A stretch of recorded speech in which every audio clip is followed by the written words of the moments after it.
Hello बच्चों, welcome to the world of mathematics and science. गणित और विज्ञान की दुनिया में आपका स्वागत है। ठीक है, इन दिस वीडियो इस लेक्चर में हम एकदम विस्तार से चर्चा करेंगे लस और मस के बारे में। एलसीएम और एचसीएफ क्या होता है, लस और मस।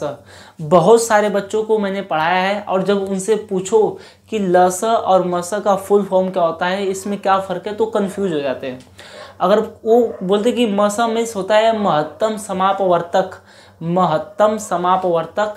और लस का मतलब होता है लघुत्तम समापवर्तक, वो ऐसा बोलते हैं जो कि एकदम गलत है। लस मीन्स लघुत्तम समापवर्त्य, इसका मतलब क्या होता है आपको बताऊंगा। ठीक है, और मस मीन्स होता है महत्तम समापवर्तक। समापवर्तक और समापवर्त्य दोनों में फ़र्क होता है। ठीक है, तो इस लेक्चर में अगर आपको एलसीएम और एचसीएफ, जिसको बोलते हैं list common multiple and highest common factor, ठीक है, अगर उसमें फ़र्क समझना है, अगर आपको नहीं आता तो कोई बात नहीं, एकदम बेसिक से एकदम एडवांस तक चलेंगे। इस वीडियो में एकदम टोटल चर्चा कर लेंगे इसके बारे में। ओके, तो बस आप ध्यानपूर्वक देखते जाइए। ठीक है, मस और लस, ओके, एचसीएफ और एलसीएम। ओके, तो देखो सबसे पहले चर्चा करेंगे कि लस के बारे में। किसके बारे में? लस के बारे में। ओके, हाँ, लस मीन्स होता है लघुत्तम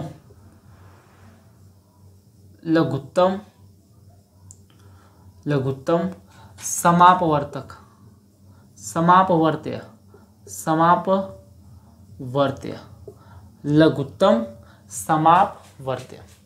लघुत्तम समापवर्त्य।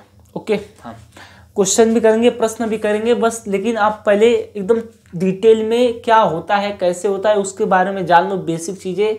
उसके बाद क्वेश्चन करेंगे जिसके माध्यम से और सारी चीज़ें भी समझ में आ जाएंगी। ओके, हाँ, लघुत्तम समापवर्त्य।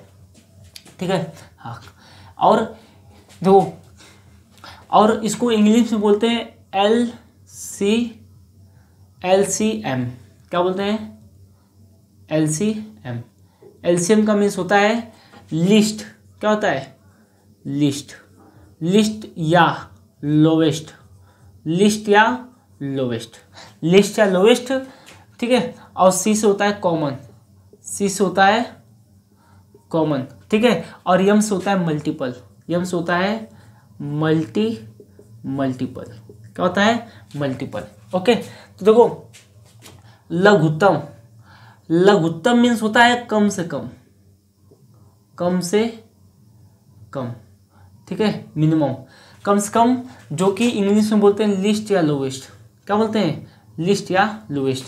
इसको बोलते हैं लिस्ट या लोवेस्ट। चलो, कॉमन मल्टीपल। देखो लघुत्तम मीन्स लिस्ट हो गया या लोवेस्ट। समापवर्त्य ये दो चीज़ों से मिलकर बना है। पहला है कॉमन और दूसरा है मल्टीपल। ये एक ही चीज़ तो नहीं है। समापवर्त्य एक ही चीज़ नहीं है, ये दो चीज़ों से मिलकर बना है। समाप मतलब समान, कॉमन उभयनिष्ठ। वर्त्य मतलब क्या होता है? मल्टीपल, गुणज। क्या होता है? मल्टीपल और गुणज क्या होता है? गुणनखंड क्या होता है? इसके बारे में भी चर्चा करेंगे। ओके, पहले ध्यानपूर्वक आप इसको नोट्स करते जाओ और एकदम डिटेल, एकदम कंसंट्रेट होकर देखो। ओके, हाँ, तो समापवर्त्य, कॉमन, मल्टीपल। देखो समापवर्त्य दो चीज़ों से मिलकर बना है। पहला समाप और दूसरा होता है वर्त्य। दूसरा क्या होता है? वर्त्य। समाप मीन्स होता है समान, दोनों में समान या उभयनिष्ठ। क्या बोलते हैं इसको? उभयनिष्ठ। ओके, उभयनिष्ठ। वर्त्य मीन्स होता है गुणज। क्या होता है? गुणज। ठीक है, देखो आपको सबसे पहले गुणज और गुणनखंड, ठीक है, इसके बारे में कुछ डिटेल में बता देता हूँ। अब इसको ध्यानपूर्वक सुन लो। ठीक है, ये तो नोट करना है। एक चीज़ और सुन लो। देखो अगर आपके पास दो संख्या है, देखो 30 है और अगर पास है 6। क्या है? 30 है और 6 है। ठीक है, देखो अगर मैं बोलूँ क्या 6 30 को काटेगा? क्या 6 30 को विभाजित करेगा? क्या 6 30 को विभाजित करेगा? आप बोलोगे जी सर करेगा। तो देखो जो 6 ना 6 वो 30 का गुणनखंड है, 6 है वो 30 का गुणनखंड है। 2 30 को विभाजित करेगा, डिवाइड करेगा, तो 2 भी क्या है 30 का गुणनखंड है, फैक्टर है। क्या है? फैक्टर है। ओके हाँ 6 30 का गुणनखंड है। ओके 6 30 का गुणनखंड है, तो 6 का 30 क्या है? 6 का 30 गुणज हो गया, उल्टा हो जाता है। देखो यहाँ पे लिख देता हूँ, देखो 30 का गुणनखंड, 30 का गुणनखंड, गुणनखंड जिसको इंग्लिश में बोलते हैं फैक्टर। क्या होते हैं? फैक्टर। वो क्या है? वो है 6। वो क्या है? 6। 30 का गुणनखंड 6 है, तो 6 का गुणज, 6 का गुणज मतलब कि 6 के टेबल में 6 के पारा में क्या क्या आएंगे? 12 6 का गुणज है, 18 6 का गुणज है, 24 6 का गुणज है। ठीक है, गुणज हमेशा बड़ा होता है, फैक्टर हमेशा छोटा होता है।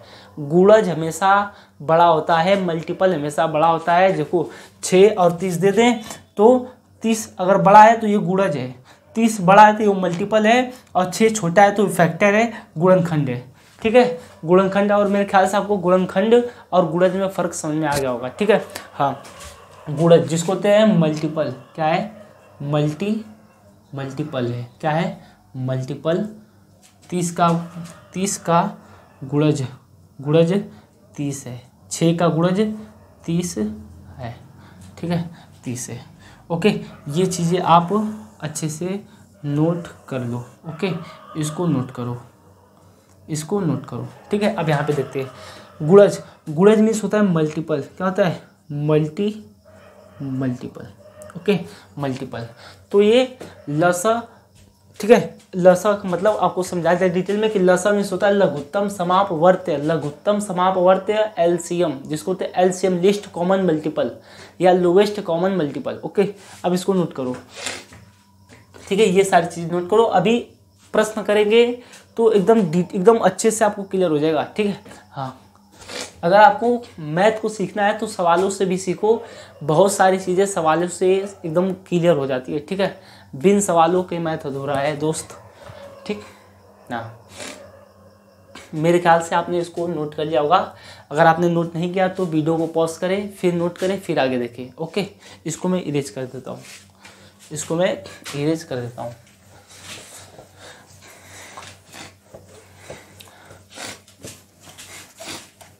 अब देखेंगे एचसीएफ के बारे में। किसके बारे में? HCF, जिसको होते हैं मस। क्या होते हैं? म और स। क्या होता है? मस। इसको बोलते हैं महत्तम। क्या बोलते हैं? महत्तम। ठीक है, समापवर्तक, महत्तम समापवर्तक। अच्छा ये क्या है समापवर्तक? देखो अब इसको इंग्लिश में बोलते हैं HCF। क्या होते हैं? HCF। क्या बोलते हैं? HCF जो होता है हाईएस्ट। क्या होता है?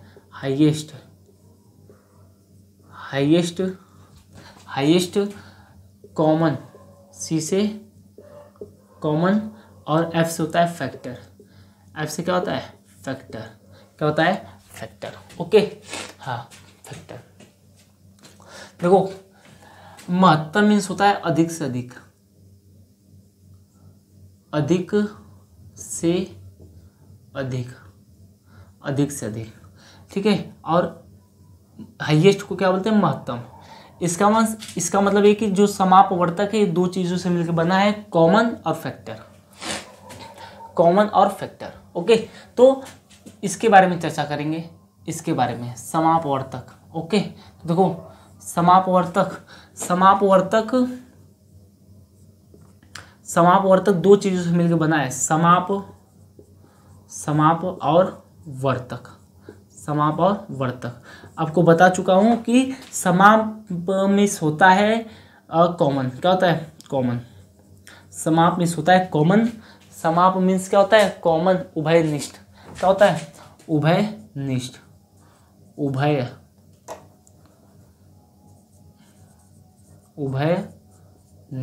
क्या होता है? उभयनिष्ठ। वर्तक मीन्स होता है गुणनखंड, क्या होता है? गुणनखंड, जिसको बोलते हैं फैक्टर, जिसको क्या बोलते हैं? फैक्टर। और फैक्टर और मल्टीपल के बीच में आपको फर्क बता दिया है, ओके। हाँ, गुणनखंड और गुणज के बीच में फर्क बता दिया है। देखो, हाईएस्ट कॉमन फैक्टर, ठीक है, समाप में समान और फैक्टर मीन्स होता है गुणनखंड, ओके, गुणनखंड। ये होता है मस, ये होता है मस। बहुत सारे छात्रों से पूछता हूँ लेकिन बहुत सारे छात्रों से पूछता हूँ लेकिन वो पता नहीं क्यों कंफ्यूज हो जाते हैं। वो हमेशा कहते हैं लसम इस लघुत्तम समापवर्तक, मसम इस महत्तम समापवर्तक। बिल्कुल गलत है, बिल्कुल गलत है। लसम इस होता है लघुत्तम समापवर्त्य, और मसम इस होता है महत्तम समापवर्तक। देखो, महत्तम समापवर्तक, वर्तक और वर्त में फर्क होता है, वर्तक और वर्त में फर्क होता है दोस्त, ओके। हाँ, तो इसे आप नोट करो, आप इसे नोट करो। इसके बाद क्वेश्चन करेंगे, उसके बाद चीज़ें एकदम क्लियर हो जाएंगी, एकदम डिटेल में आपको क्लियर हो जाएगा, ठीक है। हाँ, इसको नोट कर लो, इसको नोट कर दो, ठीक। मेरे ख्याल से आप इसको नोट कर लिया होगा आपने, ठीक है। इसको मैं इरेज कर देता हूँ। आप देखेंगे कुछ क्वेश्चन, ठीक है, आप देखेंगे कुछ प्रश्न।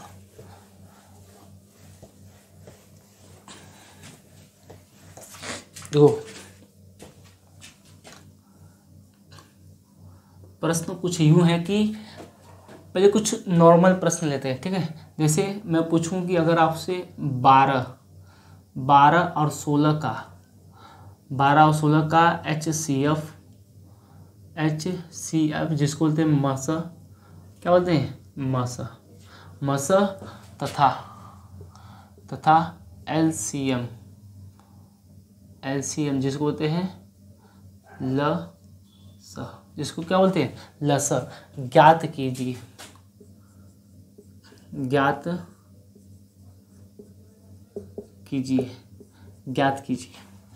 देखो,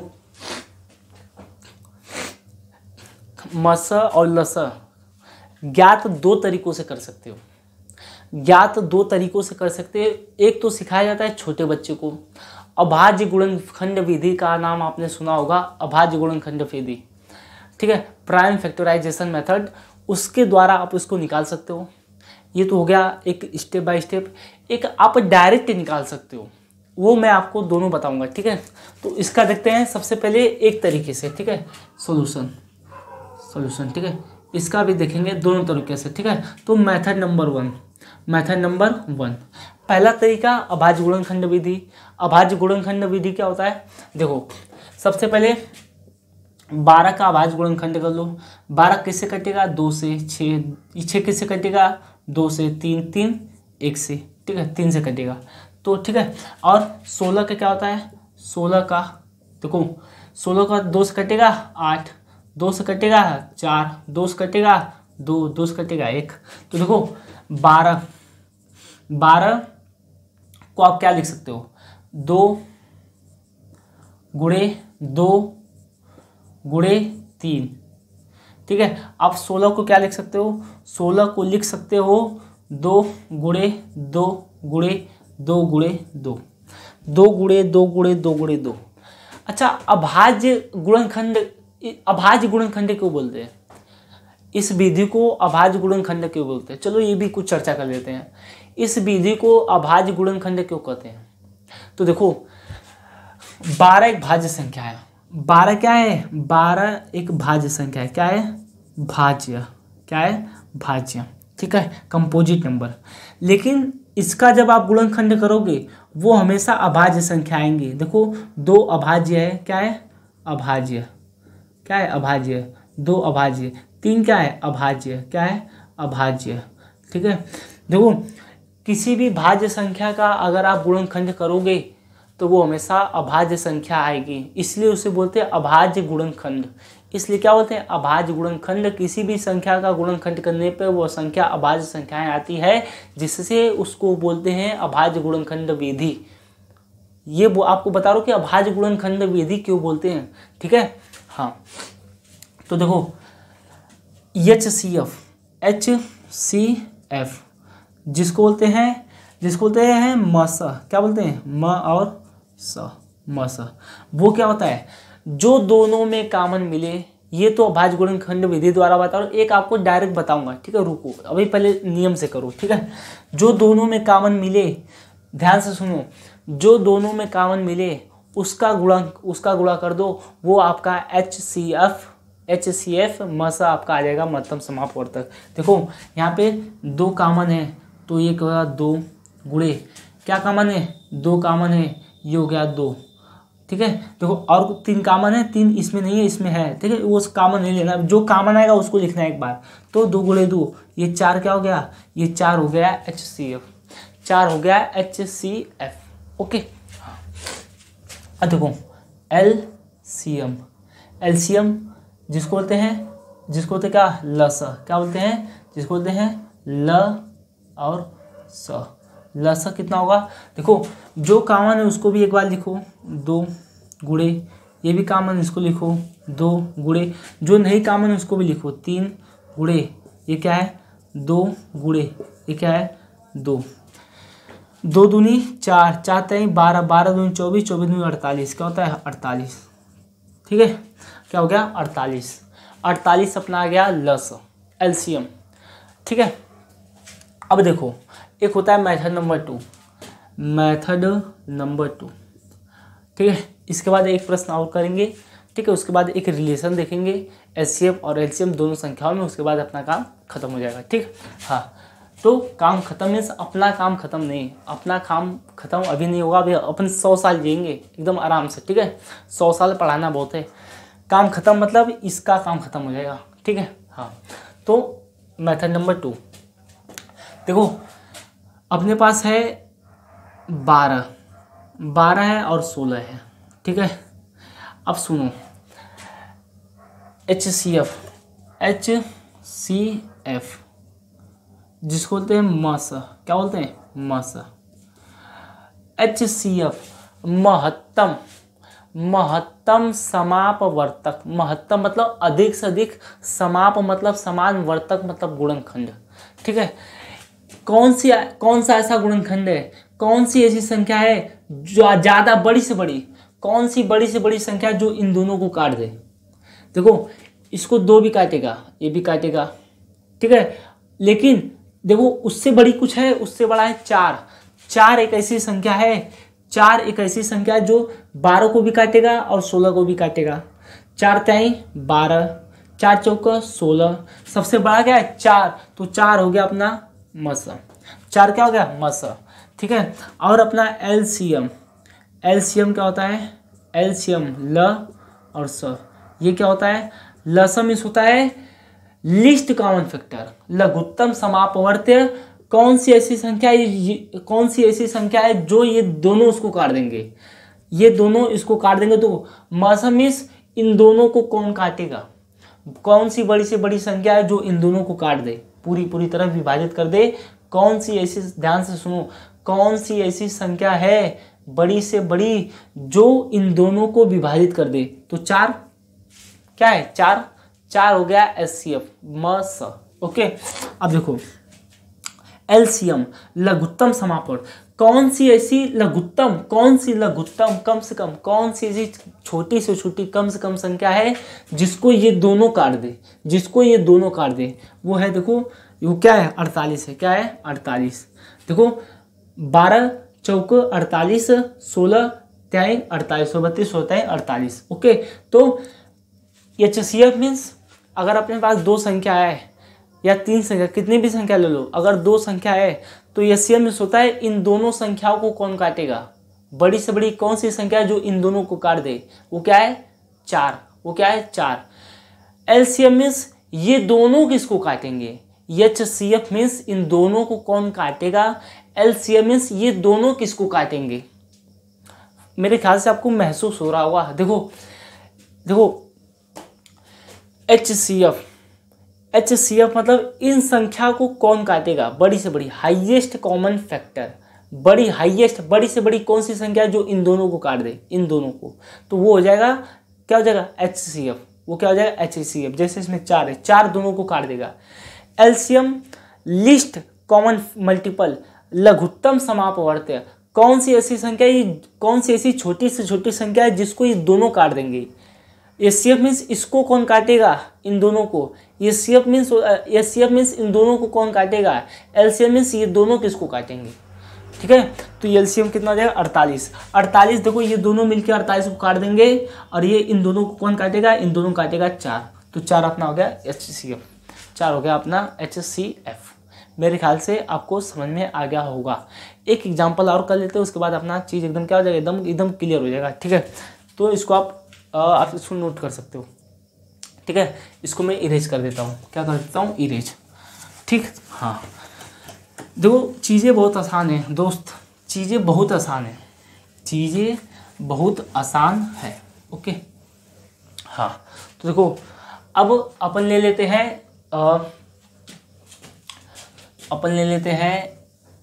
3 संख्या का ले ले।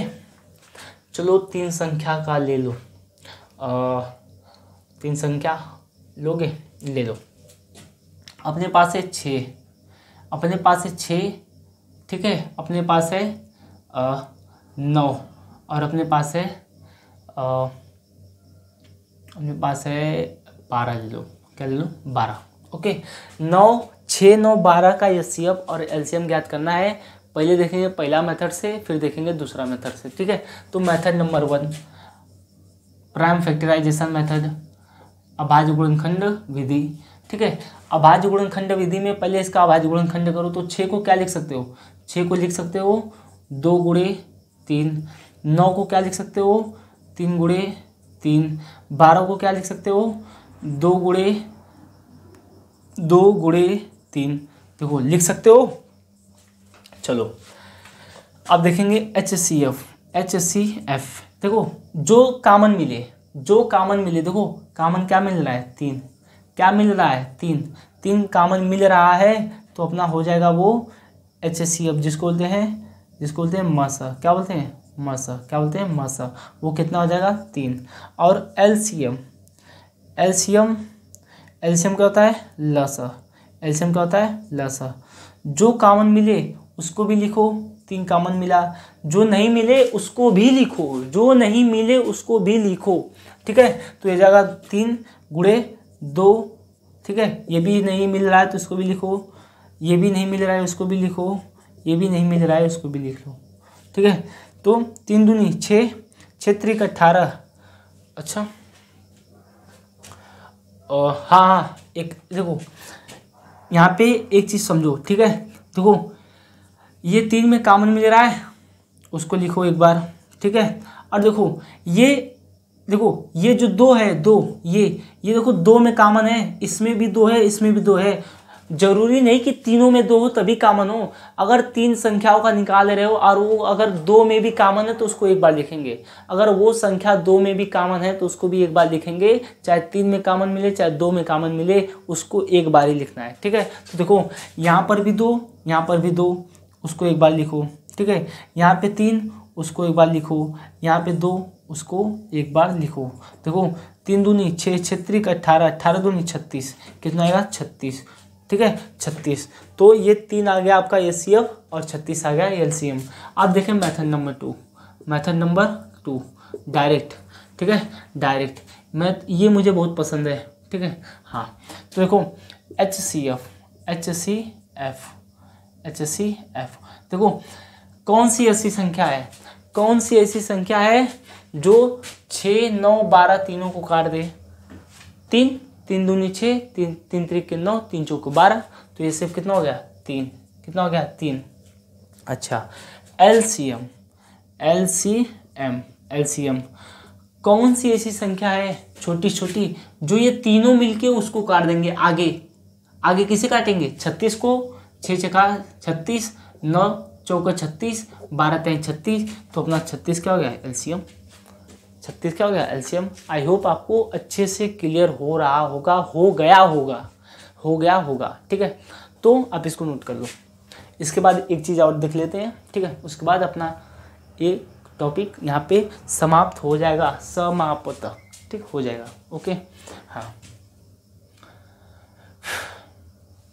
तो मैं इसको इरेज कर देता हूँ। क्या करता हूँ? इरेज। ओके, हाँ, क्या करता हूँ? इरेज। ठीक है।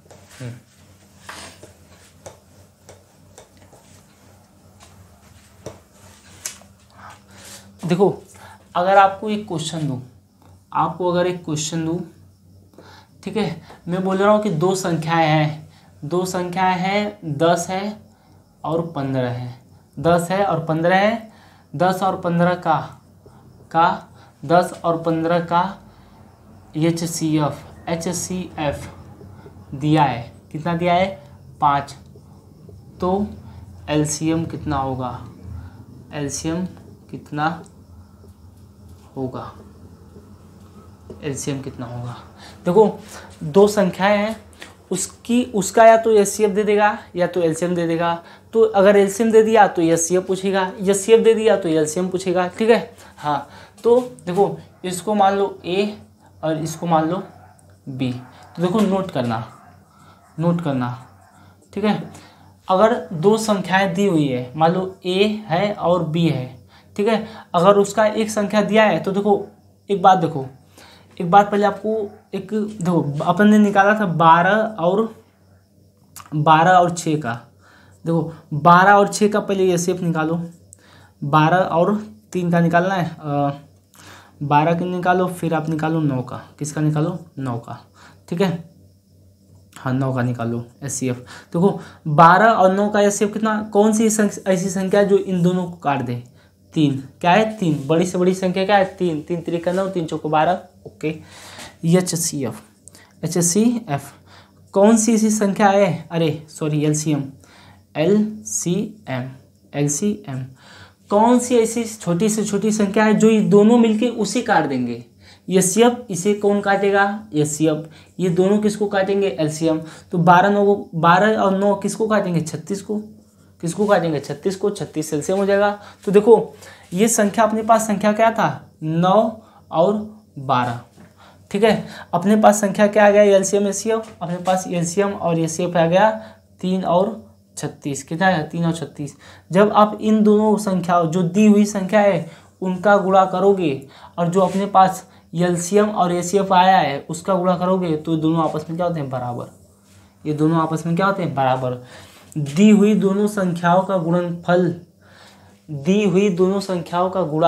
गुणनफल, ठीक है, उन दोनों संख्याओं के HCF और LCM के गुणनफल के बराबर होता है।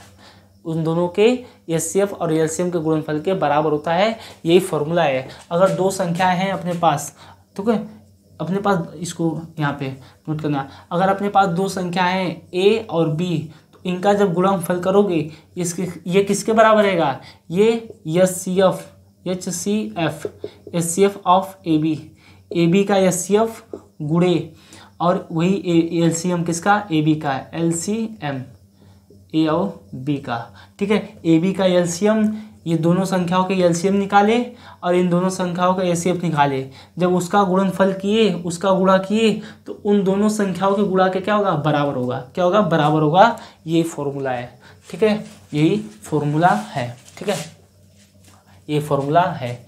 ये अपने को एकदम मस्ट, एकदम लर्न होना चाहिए, एकदम याद होना चाहिए। ठीक है, हाँ। तो देखो, अपने को क्या दिया? दो संख्या दिया है और एक का HCF।